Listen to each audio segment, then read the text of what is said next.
Algo bastante preocupante está pasando en estos últimos tiempos, y es que la apostasía real y las herejías están entrando con mucha fuerza en distintas iglesias evangélicas modernas, con distintas prácticas y ritos que lo llaman buenos. Tal es el caso de la pregunta que nos hacen ahora sobre la Cuaresma. Y es que hoy muchas iglesias evangélicas están adoptando esta práctica religiosa en sus vidas. Aunque se practica más comúnmente entre las denominaciones católicas, muchos cristianos evangélicos y no confesionales están observando la temporada litúrgica tradicional de Cuaresma como algo inofensivo o algo de bendición. Y lo más preocupante es que está creciendo con fuerza esta práctica en las iglesias evangélicas, ya que según fuentes se estima que más del 20% de iglesias evangélicas lo consideran como parte de sus rituales religiosos y como algo inofensivo y que no tiene nada de malo. Para un pastor, por ejemplo, en una entrevista manifestó lo siguiente: en los últimos años, la temporada de Cuaresma, dijo este predicador, realmente cambió toda su perspectiva sobre el cristianismo y lo ayudó a establecer un ritmo espiritual más fijo de dar y amar y a recordar más de cerca la gracia sacrificial que viene de Jesucristo, practicando la Cuaresma, dijo este predicador. A medida que más denominaciones contrarias a la tradición comienzan a adoptar prácticas de Cuaresma, el pastor entrevistado dijo que esto puede ser potencialmente beneficioso para los creyentes. Si bien muchos cristianos están acostumbrados a escuchar acerca de la Cuaresma como una festividad practicada principalmente por la secta católica en los últimos años, el predicador añade que las tendencias han cambiado para mostrar que más iglesias protestantes, evangélicas y no denominacionales estén comenzando a adoptar la práctica de la Cuaresma en sus lugares de culto. La Cuaresma tiene el potencial de acercar a alguien mucho más a Jesús si se practica, dijo este predicador. ¿Y eso es real? Bueno, la respuesta es claro que no. Ninguna práctica religiosa litúrgica que no sea bíblica te acercará más a Dios. Solo el poder del Espíritu Santo para vivir lleno de Él día a día, en obediencia y sujeción, hará que tengamos una vida de crecimiento y cercanía con Dios. Pero ¿de dónde provino esta práctica antibíblica y cómo surgió? Esto se remonta en los tiempos de Babel. Ellos construyeron al primer dios, el cual fue la Torre de Babel, y el hombre que guió todo esto fue un hombre llamado Nimrod. Ahora, Nimrod fue un nieto de Cam, lo cual lo hace el bisnieto de Noé. Él fue el apóstata de la época patriarcal, y él comenzó con toda esta adoración falsa. Todo comenzó en Génesis 10, podemos verlo ahí. La torre fue el primer ídolo y se convirtió en el objeto de la adoración de los hombres, el punto de su orgullo. Dio lugar a un complejo de religiones extrañas, paganas, misteriosas, que todavía se llevan a cabo lastimosamente en nuestro mundo en la actualidad. Ahora, Nimrod tuvo una esposa, y el nombre de su esposa fue Semiramis, llamada Semiramis I. Y Semiramis, debido a que Nimrod fundó a todas estas religiones paganas, Semiramis se convirtió en la sumo sacerdotisa de las sectas falsas. Todo esto aparece en la historia antigua y lo podemos observar ahí. Están por todos lados y todavía están con nosotros en la actualidad en formas diferentes, pero todo salió a partir de Babel.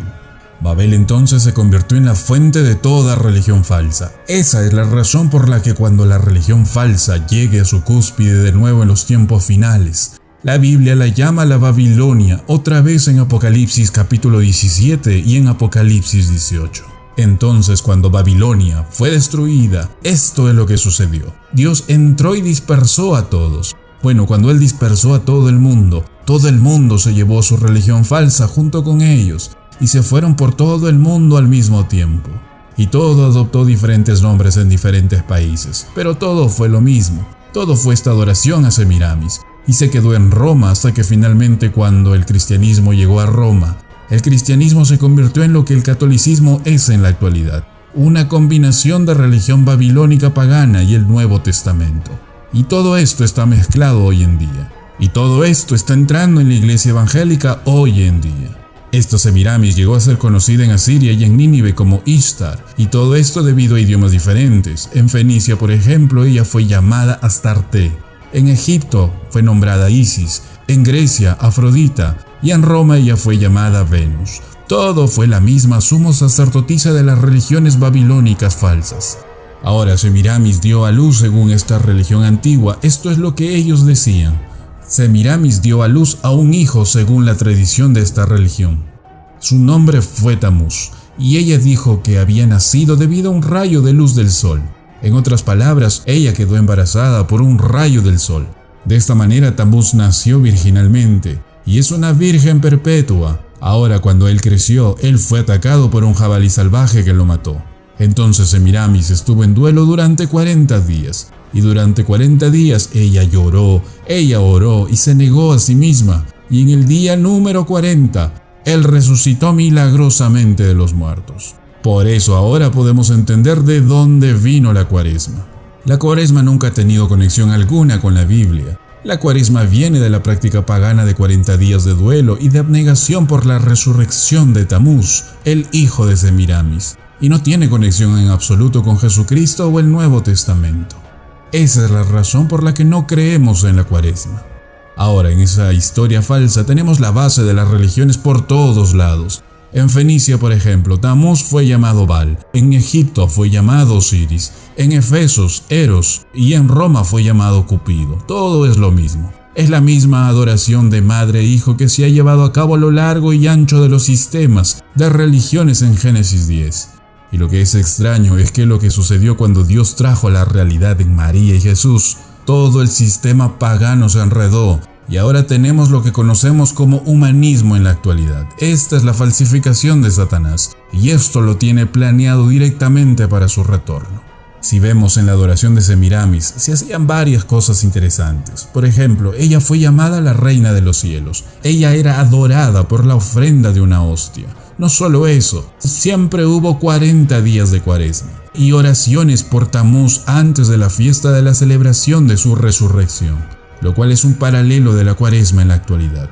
Estas sectas también tuvieron sacerdotes, tuvieron ritos sacramentales, tuvieron la dedicación de vírgenes a estos dioses, de lo cual viene la idea entera de un convento. Tuvieron un purgatorio, el cual enseñaron y creyeron y se apegaron a esto y a muchas otras cosas que en la actualidad son parte del catolicismo romano. Este catolicismo romano moderno, amados hermanos, no es cristiano. Es una mezcla abominable de ideas babilónicas paganas y las escrituras. Y como lo dije anteriormente y lo dije en otros vídeos, hay algunas o muchas iglesias hoy en día que están tomando estos rituales satánicos como parte de ellas. Sabemos que hay muchos cristianos sinceros que han conocido a Jesucristo y alabamos a Dios por eso y que están dentro de esas iglesias. Y hay muchos católicos que también salieron de estas falsas enseñanzas, pero tuvieron que hacerlo al darle la vuelta a su propia teología. Y sabemos que los que aman la verdad también saldrán de este tipo de enseñanzas. Y por eso es necesario orar por ellos y perseverar en la santidad de Dios para saber discernir lo bueno de lo malo. ¿Y tú qué piensas? ¿Crees que es correcto esta práctica de la Cuaresma? ¿Crees que ver esto en la actualidad, el ingreso de estas enseñanzas en las iglesias cristianas y las iglesias protestantes, está marcando el inicio de la venida del falso Mesías?